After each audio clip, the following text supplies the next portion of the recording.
Hello and welcome to all you Scorpios. This is your yearly horoscope for 2021 in general, of course, not specifically for you personally, individually. Ooh, the sun is coming through. Now, this is a good message because you're gonna need it, my friends. And because Scorpio is definitely, sorry for that lie, sorry. Scorpio for the year, of course, these are general horoscopes and take what resonates with you, but Scorpio is definitely in the spotlight. And you are one of the four fixed signs, Scorpio, Taurus, and Aquarius and Leo, that are going to feel the most changes. It's going to be a very scorpionic year for you. And and very intense, that is. That's why I say very scorpionic year. And of course, Scorpios do love intensity, but I also know that most Scorpios, they don't like to change. They're a fixed sign, but they know that they have to. And once they go through it, it demands a lot of effort, a lot of courage. But once they go through it, they are never ever the same anymore. And the same things are happening for you. I hope not too long video because there are just two things that I really want to touch here, which is the nodes. That's not going to be that important for you, the shift towards the nodes. But what is going to be important is the square between Saturn and Uranus. This is the most significant outer planet aspects that is happening, and it's happening in the fixed signs. So therefore, it's so important for you. Now, and why is that important? Because when it happens in fixed signs, it means it happens in key areas of your life, which means, relationships, work, home, and whatnot. So what is happening? Let's explain first the Uranus square to Saturn. And also in the beginning of the year, in January, Jupiter is going to join the club. Jupiter and Saturn are going to be together and squaring up to Uranus. Now, Uranus is where we want to change, right?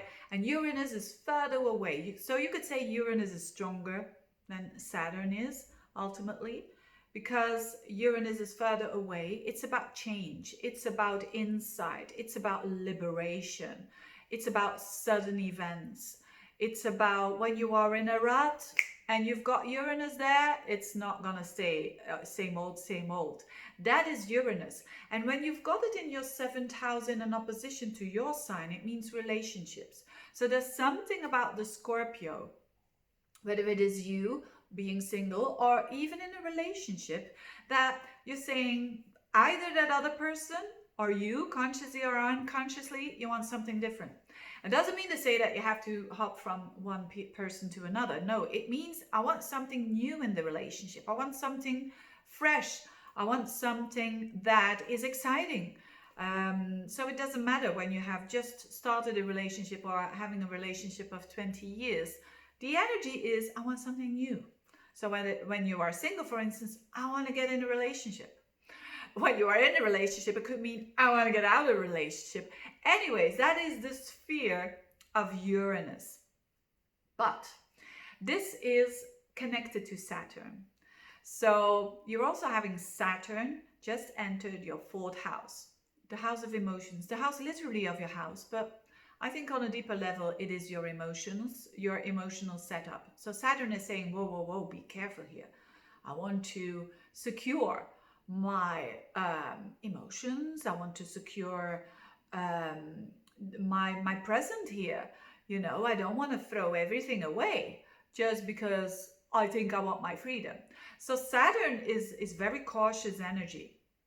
Saturn is saying, if you want that, all these things that I just said, well, do it step by step. Do it with caution, calculate the risks here. So that is what this is all about. Of course, this is very frustrating energy because you want something new, but you can't let go of the old. That is the story that is very contradictory. And that us human beings, we have that a lot, you know. We have that a lot of times, that we're having at the same time a Uranus transit, and at the same time a Saturn transit. And how do we deal with that? Well, time sharing. We kind of let in the new, but also make sure that we're not losing any ground under our feet, that it's not complete chaos. All right. So, for instance, it could mean that Saturn in the fourth, you're not happy at home. You're not happy at home. The place that you stay, on an emotional level, you don't feel fulfilled anymore. And the seventh house is, maybe you are single, for instance. Seventh house, I want a new relationship. And you're exploring and you're trying to do that, but at the same time you're scared, because getting out of the comfort zone can be as simple as that.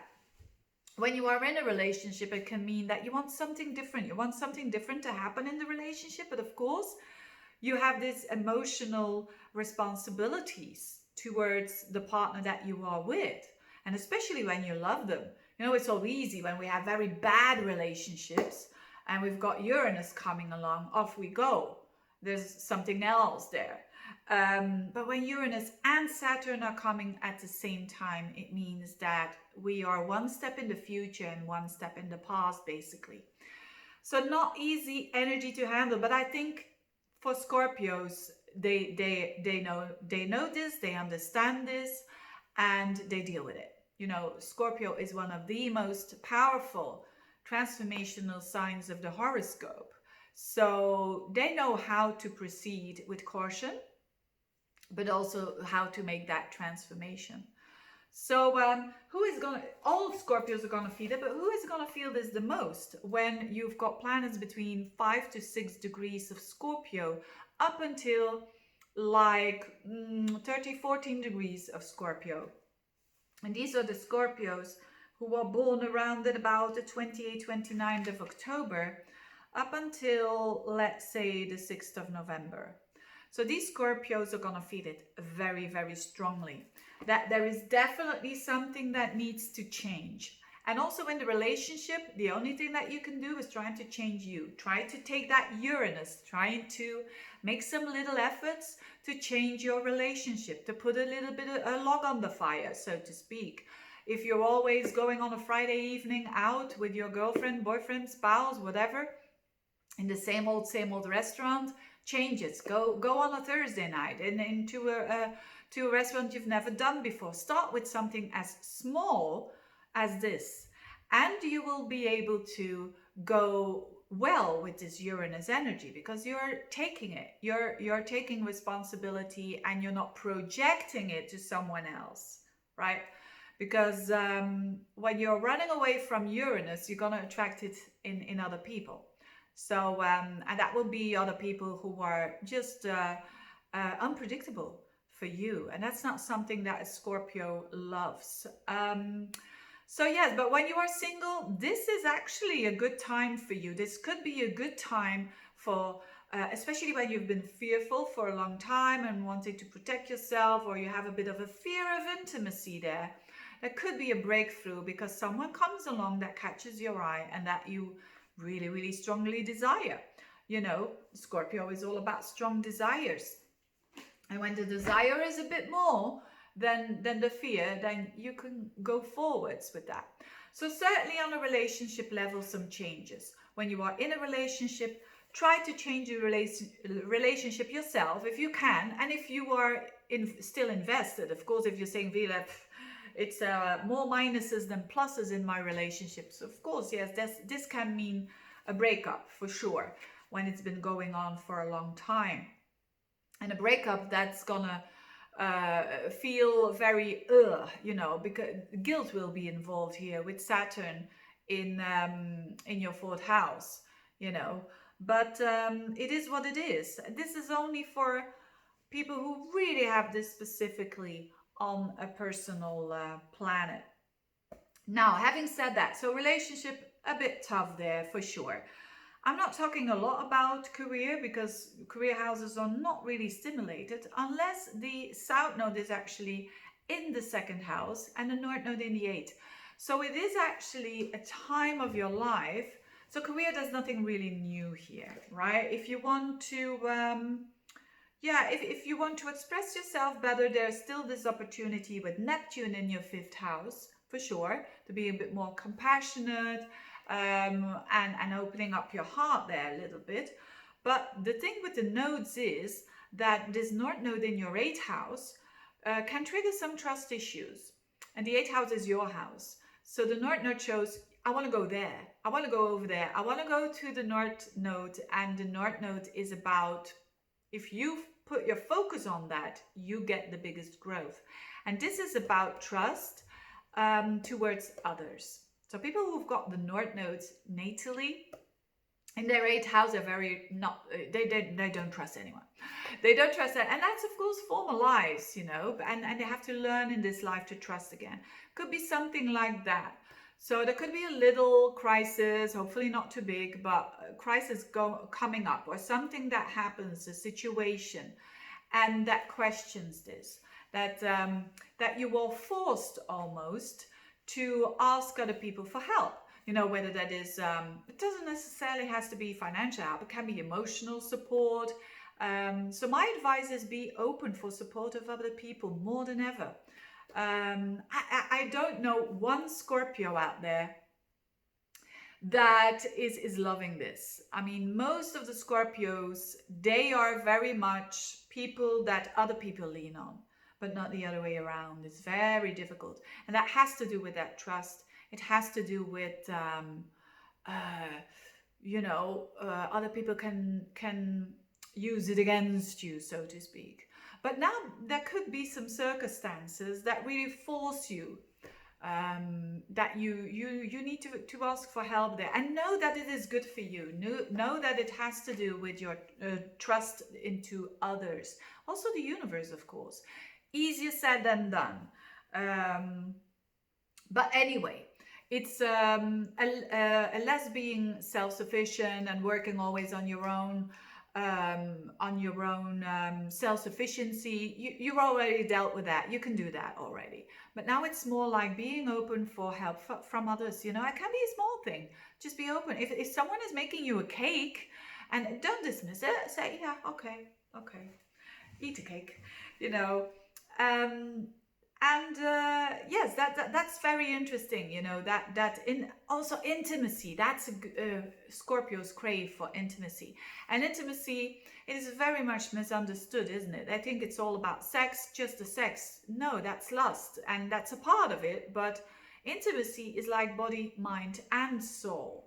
So you could be more desiring this need for intimacy, and also getting it. Because of the North Node in the 8th house.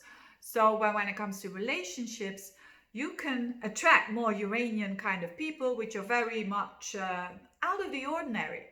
They're not ordinary. They're not used to these are people who are a bit different from you. And with the North Node in the 8th, it can be very, very intimate at the same time. It's a strange combination, but very interesting one. One that I like too. I have my Venus in Scorpio, by the way. And my ruler, Jupiter. Venus conjunct Jupiter in Scorpio. So yeah, these things are your cup of tea for sure. Now, as I said, Neptune stays in the 5th house. So that's the same as last year. Not going to tell too much about that. It's in a trine with your energy. So when it comes to hobbies and whatnot, just explore, be creative. Could be a bit more romantic as well. And then Pluto is also still, like last year, sextiling in the 3rd house, your energy. So you're going to keep on having the deep conversations, investigations, being communicative. And when you talk, people listen. They really do. And because you don't want to influence them, you just want to say your truth. That's very, very important. Having said that, I'm going way on and on and on. But, Scorpio and Taurians are the signs that are having it quite heavy there because of this combination of Uranus and Saturn. But again, that it's not every year like that.